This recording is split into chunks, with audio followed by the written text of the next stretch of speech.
नमस्कार दोस्तों। चलिए एक बार फिर से स्वागत है आपका हमारे चैनल पे।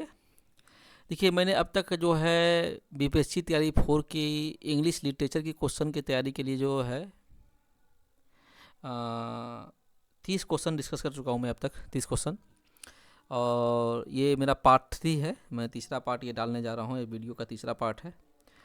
और एक बार जो है वीडियो आप पूरा देखें। देखिए आप जब तक पूरा नहीं देखेंगे तब तक आपको कुछ ज्ञान नहीं हो पाएगा।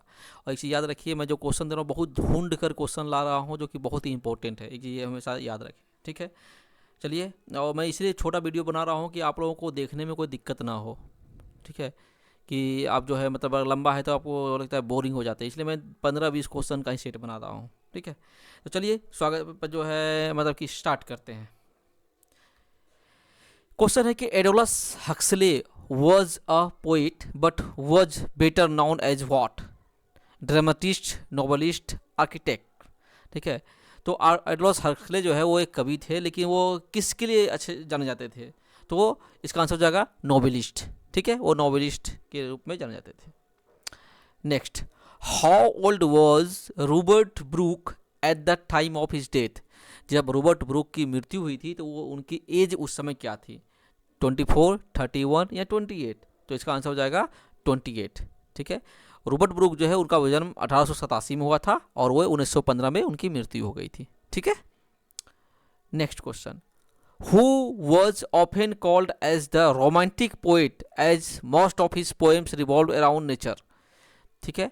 तो कौन सा जो है पोइट है जो कि नेचर के अराउंड में उनके पोएम्स पाए जाते हैं? तो विलियम ब्लेक, विलियम शेक्सपियर या विलियम वर्ड्सवर्थ? तो इसका आंसर हो जाएगा विलियम वर्ड्सवर्थ, ठीक है। William Wordsworth is also known for his use of spontaneous overflow of powerful feelings in his work, ठीक है। अब देखिए ये क्वेश्चन जो है तैयारी 2 में भी आया हुआ था, ठीक है। हाँ, तो याद रखें हम इसमें सारे डिटेल्स में बताया जा रहा हूँ, जो भी इसमें नोट वगैरह होते हैं मैंने हर जगह पर डिस्कस किया हुआ है, ठीक है। तो रोमांटिक जो है नेचर के से रिलेटेड जो पोएम थे वो विलियम वर्ड्सवर्थ के थे, ठीक है। Next, Which of the following is not a Shakespeare tragedy? Titus, Andronicus, Othello, Macbeth? तो इसका जो आंसर हो जाएगा आपका हो जाएगा नन ऑफ द एबव, ठीक है। इसमें से तीनों जो है शेक्सपियर के ट्रेजिडी। तो देखो अगर शेक्सपियर की ट्रेजिडी बताता है तो देखो HOKM आपको ये याद रखना है, ठीक है। हैमलेट, ओथेलो, मैकबेथ, ठीक है, और किंग लियर। चलिए नेक्स्ट चलते हैं। Of man's first disobedience and the fruit of that forbidden tree whose mortal taste brought death into the world and all our woe with loss of Eden. This is extract from, ठीक है, paradise lost, paradise regained, Samson agonist, ठीक है। अब देखिए paradise lost, paradise regained ये सब जो है ये जो है आपका लिखा गया है किसके द्वारा? जो जॉन मिल्टन के द्वारा लिखा गया है, ठीक है। और ये क्या है, जो ईडन और ईव की जो एक फ्रूट जो है वो खा लेते हैं और उनको ज्ञान हो जाता है, ठीक है। तो उसी के बारे में है। तो इसका जो है आपका जॉन मिल्टन के द्वारा है, ठीक है। और देखिए पैराडाइज लॉस्ट, पैराडाइज रिगेंड, ये देखिए it is a poem by Milton. Paradise regained जो है वो क्या है, पोएम है। और सैमसन एगोनिस्ट क्या है, ये ड्रामा है मिल्टन के द्वारा। तीनों मिल्टन ने लिखा है। This is taken from the opening line of Milton EPIC poem of the same name, ठीक है। ये जो पैराडाइज लॉस्ट के ये जो है शुरू से ओपनिंग लाइन जो है वही ये ओपनिंग लाइन ही है, ठीक है। वहाँ पैराडाइज लॉस्ट से लिया गया है, ठीक है।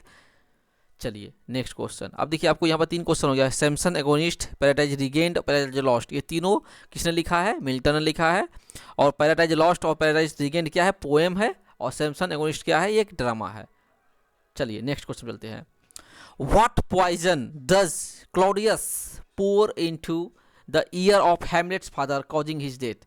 कौन सा ऐसा जहर था जो कि उन्होंने क्लॉडियस के जो फादर के कान में जो डाल दिया गया था? बर्डॉक, हेबेनॉन और बेनबेरी, ठीक है। तो हेबेनॉन जो है वो डाला गया था, जो जहर का था हेबेनॉन। हेबेनॉन क्या होता है? देखिए hebenon is a type of poison derived from a plant of same name, ठीक है। हेबेनॉन के पौधा से जो है हेबेनॉन जहर बनता है, ठीक है। ये है आपका, ठीक है। इसका आंसर हो जाएगा hebenon. Next question, how many soliloquies does Hamlet deliver? 257। कितने सोलोलोकी हैं? सोलोलोकी क्या होता है? खुद से बोलना, मतलब ये। और सोलोलोकी और मोनोलॉग क्या होता है, मैंने वीडियो में ऑलरेडी डिस्कस किया हुआ है, तो आप देख सकते हो उस वीडियो को, ठीक है। तो how many soliloquy does Hamlet deliver, तो जो है इसका आंसर हो जाएगा आपका 7, ठीक है। देखिए सोलोलोकी ऑफ फाउंड इन जो है क्या होगा, एक्ट 1 सीन 2 में है एक सोलोलोकी, एक्ट 2 सीन 2 में है, एक्ट 3 सीन 1 में है, act 3 scene 3, act 3 scene 4, act 4 scene 4 और एक्ट 5 सीन 5, ठीक है। 1 2 3 4 5 6, तो इसका आंसर 7 हो जाएगा, मैंने मार्क नहीं किया हुआ है, ठीक है। चलिए नेक्स्ट क्वेश्चन चलते हैं। Geoffrey Chaucer is also known as the poet of English language, the father of English literature, the father of English language, ठीक है। तो जॉफ्री चौसर को जो कहा जाता है वो फादर ऑफ इंग्लिश लिटरेचर कहा जाता है, ठीक है। इस क्वेश्चन बहुत ही इंपॉर्टेंट है। चलिए नेक्स्ट क्वेश्चन चलते हैं। Which is the first major work of Geoffrey Chaucer, जो पहला वर्क कौन था मेजर वर्क जॉफ्री चौसर का? Troilus and Criseyde, the Canterbury Tales, the Book of Duchess. तो इसका जो है पहला था द बुक ऑफ डचेज, ठीक है। मेजर वर्क जो पहला वर्क था मेजर वो था the Book of the duchess, ठीक है। नेक्स्ट क्वेश्चन चलते हैं। Which of the following tragedy is not written by Shakespeare? Hamlet, Macbeth, king Oedipus, ठीक है। तो देखिए मैकबेथ और हैमलेट तो लिखा गया है शेक्सपियर द्वारा, लेकिन किंग ओडिपस जो है वो लिखा गया है सोफोक्लिस के द्वारा, ठीक है। सोफोक्लिस जो है ग्रीक प्लेराइट थे, ठीक है। तो इसका आंसर हो जाएगा ऑप्शन सी। चलिए नेक्स्ट क्वेश्चन चलते हैं। Who was villain in Othello? Othello में कौन विलन था? क्लॉडियस, इयागो और सेंटियागो, ठीक है। तो यहाँ इसका आंसर है इयागो, ठीक है। सेंटियागो कौन है? द सेंटियागो एक करेक्टर है, the old man and the sea, ठीक है। The old man and the sea एक बुक, एक नॉवेल है, ठीक है, अर्नेस्ट हेमिंगवे का। तो उसमें एक जो करेक्टर है वो सेंटियागो है, और यहाँ पे हम क्वेश्चन है कि विलन कौन था ओथेलो में, तो इयागो था, ठीक है। चलिए नेक्स्ट क्वेश्चन चलते हैं। Which of the following is a earliest comedy of Shakespeare? A Midsummer Night's Dream, Much Ado About Nothing, Love's Labour's Lost, ठीक है। तो इसका जो आंसर हो जाएगा लव लेबर्स लॉस्ट, जो है ये अर्लीस्ट कॉमेडी है। देखिए ये क्वेश्चन आया था TRE 1 या TRE 2 में, ये मिड समर नाइट्स ड्रीम और मिड नाइट समर ड्रीम, इस तरह कुछ क्वेश्चन था। देखिए तो ये नाम आपको ये याद रखना है कि ये मिड समर नाइट्स ड्रीम है, ठीक है। चलिए नेक्स्ट क्वेश्चन चलते हैं। The romantic revival of English poetry was influenced by the French revolution, glorious revolution of 1688 और रिफॉर्मेशन। तो इसका जो आंसर हो जाएगा आपका हो जाएगा फ्रेंच रिवोल्यूशन। रोमांटिक रिवाइवल जो है वो कहाँ से इन्फ्लुएंस हुआ था? फ्रेंच रिवोल्यूशन से, ठीक है। Next question. Which of the following is a unfinished novel by Jane Austen, ठीक है। कौन ऐसा, ये तीनों में से sense and sensibility, Mansfield park और सेंडिशन में कौन ऐसा नॉवेल है जो कि फिनिश्ड नहीं हो पाया था? तो वो आपका होता है सेंडिशन, ठीक है। देखिए ये तीनों जो है sense of sensibility, Mansfield park और सेंडिशन, ये तीनों लिखा गया था जेन ऑस्टन के द्वारा ही, ठीक है। इसके जो राइटर थी वो जेन ऑस्टन ही थी, और जेन ऑस्टन के अपने के मृत्यु के कुछ दिन पहले ही उन्होंने ये लिखना शुरू किया था जो वो फिनिश नहीं कर पाई थी, सेंडिशन, ठीक है, सेंडिशन। चलिए नेक्स्ट क्वेश्चन चलते हैं। 45 who said Keats was a Greek? Wordsworth, Coleridge and Lamb. Lamb माने चार्ल्स लैम्ब। तो देखिए इसका आंसर हो जाएगा कोलरिज। कोलरिज ने कहा था, क्या कहा था? Keats was a Greek and Shakespeare a Dane. ये पूरा सेंटेंस है, ठीक है।